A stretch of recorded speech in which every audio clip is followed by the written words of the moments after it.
મહારાષ્ટ્રના માલેગાંવથી જૂનાગઢ લઈ જવાતો ઇંગ્લિશ દારૂનો જથ્થો ભરૂચ એલસીબી પોલીસે ઝડપી પાડ્યો હતો। દારૂના 38 બોક્સમાં 552 બોટલ ભરી લઈ જવામાં આવી રહી હતી। પોલીસે 1.82 લાખ રૂપિયાનો દારૂ, 10 લાખ રૂપિયાનો ટ્રક અને મોબાઈલ તેમજ રોકડ મળી 11.93 લાખનો મુદ્દામાલ જપ્ત કર્યો હતો। અંકલેશ્વર નેશનલ હાઈવે નંબર 48 પર વિવિધ વણ ઉકેલ્યા ગુનાનો ભેદ ઉકેલવા માટે ભરૂચ એલસીબી પોલીસની ટીમ પેટ્રોલિંગમાં હતી। એ દરમિયાન ચોક્કસ માહિતી મળી હતી કે એક ટ્રકમાં મહારાષ્ટ્રથી દારૂ ભરી લઈ જવામાં આવી રહ્યો છે।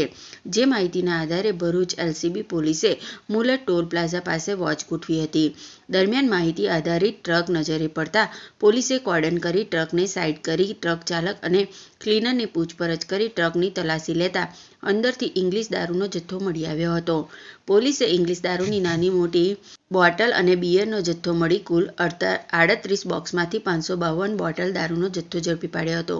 પોલીસે સ્થળ માણાવદર ગાયત્રી મંદિર પાછળ દ્વારકાપુરી સોસાયટીમાં રહેતા વિનય અરવિંદ સુભાષણ અને ક્લીનર કિશોર ઉર્ફે કિશન વિનોદ ચૌહાણની ધરપકડ કરી હતી અને તેમની આકરી પૂછપરછ કરતા દારૂ માલેગાંવ મહારાષ્ટ્રના લખન નામના ઈસમના 2 ઓળખીતા દારૂવાળાએ ભરી આપ્યો હતો અને દારૂ જૂનાગઢના માણાવદરના બાવાવાડી ખાતે રહેતા બુટલેગર લખમણ ઉર્ફે લખન અરજણ ઈછુડા એ મંગાવ્યો હતો, જેને આપવામાં હતા। જે આધારે પોલીસે જૂનાગઢના બુટલેગર લખમણ ઉર્ફે લખન અરજણ ઈછુડા અને તેના માલેગાંવના ઓળખીતા 2 દારૂવાળાને વોન્ટેડ જાહેર કર્યા હતા।